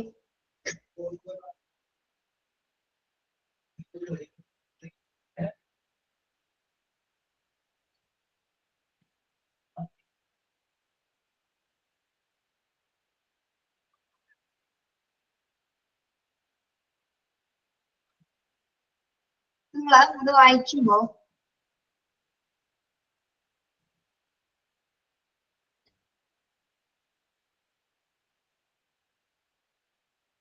നിങ്ങൾ സൈക്കോളജി എന്നല്ലാതെ ഓരോ തൊട്ട് മുന്നത്തെ ബിഗിനിങ് ആയിട്ടുള്ള ആ വേർഡുകൾ ഒന്ന് നോക്കിയേ. General, abnormal, social, experimental, physiological, para, geo, educational, clinical, industrial, legal, military, political, criminal. കണ്ടോ ഇതെല്ലാം? നമ്മൾ ഇതിൽ നിന്ന് എന്താ മനസ്സിലാക്കേണ്ടത്? എല്ലാ മേഖലകളും അതിലുണ്ട്. എല്ലാ മേഖലയിലും സൈക്കോളജി വേണം അല്ലെ? എല്ലാത്തിലും. നമ്മള് മനസ്സിന്റെ ഒരു കാര്യം പറഞ്ഞ ഈ ഒരു ഭാഗത്ത് പറയുന്ന ഒരു കാര്യമാണ്. നമ്മൾ രാത്രി ഇവിടെ പറഞ്ഞിട്ടുണ്ടോ നമ്മൾ രാത്രി 2 മണിക്ക് എഴുന്നേൽക്കുമ്പോ കാണുന്ന ഒരു സംഭവം ഞാൻ പറഞ്ഞിട്ടുണ്ടോ ഇവിടെ? ഇല്ല. നിങ്ങൾ രാത്രി 2 മണിയായപ്പോ എഴുന്നേറ്റു, കുറച്ച് വെള്ളം കുടിക്കാൻ പറ്റുന്നു, പുറത്തേക്ക് അറിയാം, ഹാളിലോട്ട് ഇറങ്ങി. ഹാളിലോട്ട് ഇറങ്ങിയ സമയത്ത് ജനലൊരെണ്ണം തുറന്ന് നടക്കുകയായിരുന്നു, ഒരു വിൻഡോ ഓപ്പൺ ആയിട്ട് നടക്കുകയായിരുന്നു കേട്ടോ. അപ്പൊ നമ്മൾ ധൈര്യപൂർവ്വം പുറത്തേക്ക് ഒന്ന് നോക്കി അല്ലെ? ഇത്ര പേടിക്കൊണ്ടാണെങ്കിലും ഒന്ന് നോക്കുന്നുണ്ട് അല്ലെ? നോക്കിയെന്ന് വിചാരിക്കാം. ഇപ്പൊ ഒരു ജനലും ഒരു വീടും ഒരു ജഗതൊക്കെ നിങ്ങളുടെ മുന്നിൽ വന്നോ? മനസ്സിൽ വന്നോ അതൊക്കെ? ഒരു ഇരുട്ടുള്ള മുറി, ഒരു ഹാള്, ഒരു ജനൽ അവിടെ ഓപ്പൺ ആയി കിടക്കുന്നുണ്ട്. കാണാൻ പറ്റുന്നുണ്ടോ മനസ്സിൽ? ഒരു നല്ലൊരു വൈറ്റ് കർട്ടൻ ആണ് കിടക്കുന്നത്. കർട്ടൻ കുറച്ച് നീങ്ങി കിടക്കാണ്, ജനൽ ഓപ്പൺ ആണ്. പിന്നെ പുറത്തെന്തോ നിങ്ങൾക്ക് എന്തോ തോന്നുന്നു, അവിടെ എന്തോ നിങ്ങൾ മനസ്സുകൊണ്ട് വിചാരിച്ചു അവിടെ പ്രേതമുണ്ട്, അവിടെ എന്തോ അനങ്ങുന്നുണ്ട്. നിങ്ങൾ വിചാരിച്ചു കഴിഞ്ഞു. ആരൊക്കെ ഇപ്പൊ എന്ത് പറഞ്ഞാലും പുറത്തേക്ക് നോക്കുമ്പോഴാണ് കർട്ടൻ കണ്ടിട്ടൊന്നല്ല, പുറത്തേക്ക് നോക്കിയിട്ട് അവിടെ ആരുണ്ട് ഉറപ്പായിട്ട് പ്രേതമുണ്ട്. ഊട്ടി മൂന്നിലോട്ടോ. പക്ഷെ അവിടെ ആരാ ഉണ്ടായിരുന്നത്? അവിടെ ആരാ അനങ്ങിയത്? അവിടെ ഒരു വാഴ ഉണ്ടായിരുന്നു. ചെറിയൊരു കാറ്റ്, ഒരു ഇളം കാറ്റ് വീശിയ സമയത്ത് ആ വാഴയൊന്ന് അനങ്ങിയതാണ്. പക്ഷെ നമ്മൾ അത് വിചാരിച്ചു, നമ്മളത് സമർത്ഥിച്ചു, നമ്മുടെ മനസ്സ് പറഞ്ഞു അത് പ്രേതമാണ്, അല്ലെ? പ്രേതാണെന്ന് വിചാരിച്ചു. അപ്പൊ അങ്ങനെ ചെയ്യാറില്ല നിങ്ങള്? നെഞ്ചുവേദന എടുക്കും രാത്രി കിടക്കുമ്പോ. എനിക്ക് ഹാർട്ട് അറ്റാക്ക് ആണ്. അയ്യോ, ഗ്യാസ് കയറിയിട്ടായിരിക്കും കേട്ടോ, എനിക്ക് ഹാർട്ട് അറ്റാക്ക് ആണ്. പക്ഷെ ചില സമയത്ത് ഹാർട്ട് അറ്റാക്ക് വരും കേട്ടോ, പറയാൻ പറ്റില്ല അല്ലേ? സൈക്കോളജി പഠിച്ചിട്ടുണ്ടെന്ന് നമുക്ക് കാര്യമൊന്നുമില്ല. ഹാർട്ട് അറ്റാക്ക് വന്നാൽ പോവാണ്. ഓക്കെ, ഇതൊക്കെ ആരാണ് വിചാരിപ്പിക്കുന്നത്? മാനസികമായ തോന്നൽ. ആരാണ്? നമ്മളാണോ? നമ്മുടെ മനസ്സാണ് വിചാരിപ്പിക്കുന്നത്. പക്ഷെ നിങ്ങൾക്ക് ഞാനൊന്ന് ചോദിക്കട്ടെ, നിങ്ങൾ ആ വാഴത്തോട്ടിലോട്ട് അല്ലെങ്കിൽ ജനൽ ഓപ്പൺ ചെയ്തിരിക്കുന്നിടത്തൊന്ന് പുറത്തേക്ക് നിങ്ങളൊന്ന് നോക്കി, പുറത്തോട്ട് നിങ്ങളൊന്ന് നോക്കി, അങ്ങനെ നോക്കാൻ എത്ര പേർക്ക് ധൈര്യമുണ്ട്? എന്ത് ലക്ഷ്മിനൊക്കെ നല്ല ധൈര്യം. ആ നോക്കി പുറത്ത് എന്താണ് 2 മണിക്കുന്നൊക്കെ നിലാവുള്ള സമയമാണെങ്കിൽ നല്ല നിലാവ് കാണാൻ പറ്റും. ചെറിയ കാറ്റുണ്ടാവും. രാത്രിക്ക് രാത്രിയുടേതായ ഒരു ഭംഗിയുണ്ട്. അത് നിങ്ങൾക്ക് ആ സമയത്ത് നിങ്ങൾക്ക് ആസ്വദിക്കാൻ പറ്റുമോ? ഒരിക്കലില്ല. കാരണം എന്താണ്? നെഗറ്റീവ് തോട്ടാണ് മനസ്സിൽ കിടക്കുന്നത്. പുറത്ത് എന്തോ ഉണ്ട്. അപ്പൊ നെഗറ്റീവായിട്ട് നമ്മൾ എന്ത് വിചാരിക്കുന്നു അപ്പൊ നമുക്ക് അതേപോലെ അത് ഫീൽ ചെയ്യുള്ളൂ. ഉറപ്പായിട്ടും കേട്ടോ. നെഗറ്റീവായിട്ട് നമ്മൾ എന്ത് വിചാരിക്കുന്നു അതേപോലെ നമുക്ക് ഫീൽ ചെയ്യും. പോസിറ്റീവായിട്ട് വിചാരിച്ച് നിങ്ങൾക്ക് നോക്കി നോക്കിയേ, അവിടെ ഒന്നും ഉണ്ടാവില്ല. അതേപോലെ നമ്മൾ രാത്രി നടന്നു പോകുന്ന സമയത്ത് നമ്മുടെ കുറെ കാര്യമുണ്ട് തോന്നാറില്ലേ? ഒരു കറുത്ത രൂപം എവിടെയെങ്കിലും പോയി തോന്നിട്ടുണ്ടോ? ഉണ്ടാവില്ലേനാണ്. എനിക്ക് ചില സമയത്ത് രാത്രി ഉറക്ക് ഇങ്ങനെ ഇതായിട്ടുണ്ടെങ്കിൽ 2 മണി സമയത്തെല്ലാം പുറത്ത് എന്റെ റൂമിന്റെ സൈഡിൽ ഒരു തെങ്ങാണ്. തെങ്ങിന്റെ തേങ്ങ കാണുമ്പോൾ ചിലപ്പോ ഒരാളിങ്ങനെ നിന്നതായിട്ടില്ല തോന്നും. പക്ഷെ ഞാൻ നിർത്തൂല. ഞാൻ അതിങ്ങനെ നോക്കി നിന്നിട്ട് അത് തേങ്ങയാണെന്ന് തന്നെ ഉറപ്പ് വരുത്തിയിട്ടേ കിടക്കൂ. അപ്പൊ അത് കുഴപ്പമില്ലാത്ത മനസ്സാണ്, പ്രശ്നമില്ല. അതിന് നമ്മളെ റൂമിൽ നിന്ന് അടുക്കളയിലോട്ട് രാത്രി പോകണമെങ്കിൽ ഓടിപ്പോയി ഫ്രിഡ്ജിൽ നിന്ന് വെള്ളം എടുത്തോണ്ട് വരണം. നമ്മള് പണ്ട് ഒരു റൂമിൽ നിന്ന് അടുത്ത റൂമിലേക്ക് പോകാൻ പേടിയുള്ള കുട്ടികളുണ്ടായിരുന്നു, അല്ലേ? നമ്മള് പലരും ഉണ്ടാവും. ഉണ്ട്. ഇതിലൊക്കെ എന്താണ് ഒരു സത്യമുള്ളത്? അതിലൊക്കെ ഈ ഇരുട്ടത്ത് എന്തെങ്കിലും നമ്മൾ ഇതുവരെ കണ്ടിട്ടുണ്ടോ? ഇല്ല. ഇതെല്ലാം കുറെ കഥകളാണ്. നമ്മൾ ഇപ്പോ മണിച്ചിത്രത്താഴ് എന്ന സിനിമ എടുക്കുകയാണെങ്കിൽ പാരാസൈക്കോളജി പറയുമ്പോഴായിരുന്നു പറയുന്നത്. മണിച്ചിത്രത്താഴ് സിനിമ എടുക്കുന്ന സമയത്ത് നമ്മുടെ മനസ്സിലുള്ള ഒരു കഥാപാത്രമാണ് ആര്? നാഗവല്ലി എന്ന ഒരു കോൺസെപ്റ്റ്, അല്ലെ? ശരിക്കും പറഞ്ഞാൽ നമ്മൾ ആ സിനിമയിൽ കൂടിയാണ്, നാഗവല്ലിയിൽ കൂടിയാണ് നമ്മൾ ആ കംപ്ലീറ്റ് ആ സിനിമയിലേക്ക് പോകുന്നത്. പക്ഷെ നമ്മൾ ഇതുവരെ നാഗവല്ലിയുടെ പ്രസൻസ് കണ്ടിട്ടില്ല. നാഗവല്ലിയുടെ പ്രസൻസ് കണ്ടാക്കുന്നത് എങ്ങനെയാണ്? ശോഭനയുടെ ധന്യയുടെ ശരീരത്തിൽ കൂടി മാത്രമാണ് നമ്മൾ കണ്ടിരിക്കുന്നത്, അല്ലെ? ആണോ? നിങ്ങൾ ആരെങ്കിലും ആ സിനിമയിൽ ഇല്ല. പിക്ചർ കണ്ടു, അല്ലെ? പിക്ചർ കണ്ടു. ഓക്കെ, പറഞ്ഞു ഞാൻ പിക്ചർ കണ്ടു ടീച്ചറെ എന്ന് പറയും, അല്ലെ? ക്ലാസ്സിൽ പറഞ്ഞാണ് ഞാൻ കണ്ടോന്ന് ചോദിച്ചപ്പോ കണ്ടു മിസ് പിക്ചർ കണ്ടത്. പിക്ചർ നമുക്ക് കാണാൻ പറ്റുമല്ലോ, വരച്ച് വെച്ചാക്കുന്നുണ്ട്. ഓക്കെ, ആ കണ്ട രൂപം വെച്ചാണോ? പക്ഷെ ആ പിക്ചറിന്റെ രൂപം വെച്ചാണോ നമ്മൾ കാണുമ്പോൾ ആരാണ് നാഗവല്ലി? ശോഭനയാണ്, അല്ലെ? അത് മനസ്സുകൊണ്ട് അംഗീകരിച്ചു കഴിഞ്ഞു. ഓക്കെ, പക്ഷേ അവിടെയും എന്താണ്? സൈക്കോളജിക്കൽ ആയിട്ടുള്ള ഒരു പ്രോസസ്, മനസ്സിന്റെ ഒരു പ്രത്യേക അവസ്ഥയിൽ കൂടിയാണ് ആര് കടന്നു പോകുന്നത്? ശോഭന അവിടെ കടന്നു പോകുന്നത്. ഓക്കെ, അപ്പൊ നമ്മുടെ മനസ്സിന് പലതരത്തിൽ ചിന്തിക്കാനും പ്രവർത്തിക്കാനുള്ള കപ്പാസിറ്റി ഉണ്ട്. ഓരോ മനസ്സിന്റെ അളവിൽ വ്യത്യാസമുണ്ട്. ഓക്കെ, നമ്മൾ പറയാറില്ല പലർക്കും ക്രിയേറ്റീവ് ആയിട്ട് ചിന്തിക്കാൻ അറിയാം, അമാനുഷികമായിട്ട് ചിന്തിക്കാൻ അറിയാം. പക്ഷെ അമാനുഷികമായിട്ട് ചിന്തിക്കാൻ മാത്രമേ പറ്റുള്ളൂ. പക്ഷെ അമാനുഷികമായിട്ടുള്ള ചിന്തകളും പ്രവർത്തനങ്ങളും നമ്മൾ കാണുന്നത് എവിടെയാണ്? സിനിമയിൽ കാണിക്കാൻ പറ്റും, അല്ലെ? അവിടേക്ക് ഇമാജിനേഷൻ ഫീൽഡാണ്. അവിടെ എന്ത് ടെക്നിക്സ് നമുക്ക് കൊണ്ടുവരാൻ പറ്റും? നമ്മുടെ റിയൽ ലൈഫിൽ നമുക്ക് കടന്നെടുത്ത് നോക്കാൻ പറ്റുമോ? ടോപ്പിൽ വരെ ഇല്ല. ഓക്കെ, എന്നിട്ട് ഒന്നും ഞാൻ ചോദിക്കണം, എവിടെയാണ് അപ്പൊ നമ്മളെ മനസ്സിരിക്കുന്നത്? നമ്മുടെ പ്രവൃത്തിയില്. നമ്മുടെ പ്രവർത്തിയില്ല. അപ്പൊ അതാണ് എന്ത് ഹ്യൂമൻ ബിഹേവിയർ എന്ന് പറയുന്നത്. ഹ്യൂമൻ ബിഹേവിയറിനുള്ളിലാണ് ബിഹേവിയർ എന്ന് പറയുന്നതാണ് നമ്മുടെ മനസ്സ്, സൈക്കോളജി. ഓക്കെ, അപ്പൊ പലർക്കും മനസ്സിന് പല കപ്പാസിറ്റിയാണ്, പല അളവുകോലാണുള്ളത് അല്ലെ. നമ്മള് ഇപ്പൊ ഇമോഷൻസിന്റെ കാര്യം എടുക്കുകയാണെങ്കിൽ നമ്മൾ പറയാറുണ്ട് ചിലവർക്ക് ചില സിറ്റുവേഷൻ കൊണ്ട് ഒട്ടും താങ്ങാൻ പറ്റില്ല. ഒരു ആക്സിഡന്റ് കണ്ടാൽ ചിലപ്പോൾ ബ്ലഡ് കണ്ടാൽ തളർന്നു വരും, അല്ലെങ്കിൽ ഡിഫിക്കൽട്ട് സിറ്റുവേഷൻസിന് ഒരിക്കലും അവർക്ക് അതിനെ കൺട്രോൾ ചെയ്യാൻ പറ്റില്ല. പക്ഷെ ചിലവരെങ്ങനെയാണ് എന്ത് കടിച്ചു തോന്നുന്ന സിറ്റുവേഷൻ വന്നാലും ഒരു കുലുക്കൂലാതെ നിൽക്കുന്ന ആൾക്കാരാണ്. അതൊക്കെ എന്താണ് സിനിമ നമ്മുടെ കണ്ടോ? അമ്മമാര് പറയില്ലേ, പാലം കുലുങ്ങിയാലും കേളം കുലുങ്ങില്ല, അതേപോലത്തെ സാധനം പറയും ആദ്യമൊക്കെ വീട്ടിലെന്തേലൊക്കെ പറയുമ്പോ. എന്തേലൊക്കെ പറഞ്ഞ് അമ്മ ഇരുന്ന് കരയുമ്പോ ഞാൻ പറയും എന്തിനാ അമ്മ കരയണേ, അതെ നിന്റെ സ്വഭാവം അങ്ങനെയാടി, പാലം കുലുങ്ങിയാലും കേളം കുലുങ്ങില്ല. ഓക്കെ, ഇനി നിങ്ങൾ മരണ വീട്ടിൽ പോകുമ്പോൾ അലർജി അറിയുന്നവരെ കണ്ടിട്ടില്ലേ, ഭയങ്കരമായിട്ട് അലർജി അറിയും. ചിലപ്പോ ആരെങ്കിലും കണ്ടു കഴിയുമ്പോൾ കുറച്ച് കരച്ചിൽ കൂടുതലായിരിക്കും അല്ലെ. അതിൽ വന്ന് കാണുമ്പോ കുറച്ചുകൂടി അങ്ങനെ എണ്ണി പറഞ്ഞ് കരയാന്നൊക്കെ നമ്മൾ പറയില്ലേ. എനിക്ക് പറഞ്ഞ ചില സമയത്തൊക്കെ എനിക്ക് ചിരി വന്നിട്ടുണ്ടായിരുന്നു പല സിറ്റുവേഷനിൽ. അതായത് അവരുടെ ഭർത്താവിന് കേട്ടു മരണാണെങ്കിൽ പോലും ആവശ്യമില്ലാത്ത ചില കാര്യങ്ങളൊക്കെ അതിന്റെ ഇടയിൽ പറയും. അതായത് അയാൾ പണ്ട് അതൊക്കെ ചെയ്തിരുന്നു, അതിന്റെ കുറ്റങ്ങളും കാര്യങ്ങളൊക്കെ പറഞ്ഞിട്ടാണ് നമ്മുടെ കാര്യങ്ങൾ, അതിനൊരു ആവശ്യമില്ല. അപ്പൊ എന്താണ് അത് അവരുടെ മനസ്സിന്റെ ഒരു കപ്പാസിറ്റി അങ്ങനെയാണ്. അവർക്ക് ഇമോഷൻ വന്നു കഴിഞ്ഞാൽ അവരിങ്ങനെ എന്താണ് എന്ത് വേണമെങ്കിലും പറയും. ഓക്കെ, അതേപോലെ ചിലവരിങ്ങനെ വളരെയധികം ചെറുതായിട്ട് ചിരിക്കുന്നവരുണ്ട്. ചെറിയ വലിയ കോമഡി ഇട്ടാലും എന്താണ് ഒരു കുലുക്കില്ലാതെ നൈസ് ആയിട്ടൊരു സ്മൈലും കൊടുക്കാതിരിക്കും. പക്ഷെ ചിലവരെന്താണ് കുലുങ്ങി ചിരിക്കും അല്ലെ, ചിരിച്ച് മണ്ണ് വെക്കും. എന്ന് വെച്ചാൽ ചെറിയ കാര്യം മതിയാവും അല്ലെ, ചെറിയ കാര്യം മതി പൊട്ടിച്ചിരിക്കാനാണ്. ഓക്കെ, പക്ഷെ എന്നിരുന്നാലും ചില സന്ദർഭങ്ങളിൽ ചില സിറ്റുവേഷൻ കാണുമ്പോൾ ഏത് പൊട്ടിച്ചിരിക്കാത്തവനും ഏത് പൊട്ടിക്കരയാത്തവനും ആ ഒരു സിറ്റുവേഷൻസിലൂടെ എത്തിപ്പെടാറുണ്ട് അല്ലേ. അതാണ് മനസ്സിന്റെ പല നിയന്ത്രണങ്ങളിലൂടെയാണ് നമ്മൾ ഓരോരുത്തരും കടന്നു പോകുന്നത്. ഓക്കെ, മനസ്സെന്താണോ ചെയ്യുന്നത് അതാണ് നമ്മുടെ ശരീരത്തിലൂടെ പ്രവൃത്തിയായിട്ട് അല്ലെങ്കിൽ നമ്മുടെ പെരുമാറ്റമായിട്ട് രൂപപ്പെടുന്നത്. അപ്പോ നമ്മളെ കൺട്രോൾ ചെയ്യുന്നത് ആരാണ്? നമ്മൾ തന്നെയാണ്. നമ്മുടെ മനസ്സാണ് ഈ പറഞ്ഞുകൊണ്ടിരിക്കുന്നത്, മനസ്സാണ് ഈ കേട്ടുകൊണ്ടിരിക്കുന്നത് ഒക്കെ. ഓക്കെ, യെസ്, മനസ്സിലായോ? അപ്പൊ ആരാണ് മനസ്സ്, എവിടെയാണ് മനസ്സ് നമുക്ക് കൃത്യമായിട്ട് കാണാൻ പറ്റുമോ? നമ്മളുടെ ഉള്ളിൽ തന്നെ. നമ്മളാണ് നമ്മുടെ മനസ്സെന്ന് പറയുന്നത്. മുഖം മനസ്സിന്റെ കണ്ണാടിയിൽ ഇടത്തില്ലേ നിങ്ങള്? അതെ, ഒരു പരിധി വരെ ശരിയാണ്. മുഖത്ത് നമുക്ക് മനസ്സിലാക്കാൻ പറ്റും. അതൊക്കെ മനസ്സിലാക്കാൻ പറ്റും. Yes, okay. ബാക്കി നമുക്ക് നെക്സ്റ്റ് ക്ലാസ്സിൽ എടുക്കാം കേട്ടോ.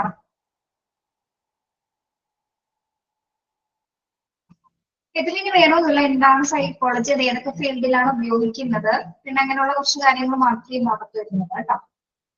ഡൗട്ട് ചോദിച്ചോട്ടെ? അയ്യോ, എന്താണ്? അല്ല, നമ്മുടെ ഇമോഷൻസ് ഹോർമോണുമായിട്ട് ബന്ധപ്പെട്ട് കിടക്കുന്നുണ്ടോ? ഏതെങ്കിലും ഹോർമോണുകൾ കൂടുമ്പോഴോ കുറയുമ്പോഴോ?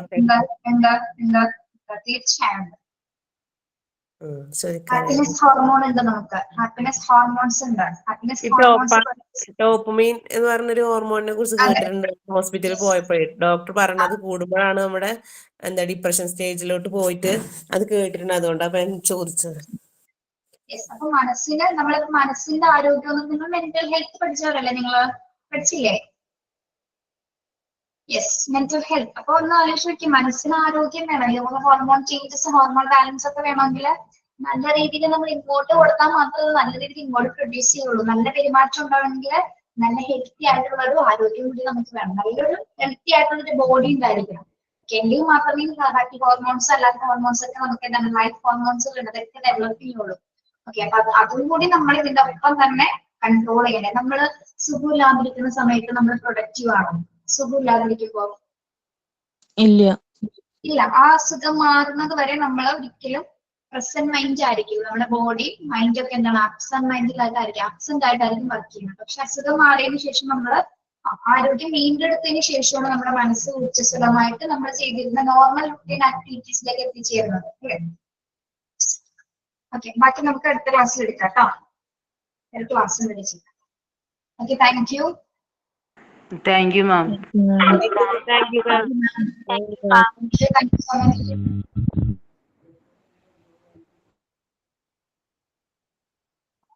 Thank you ma'am. Thank you.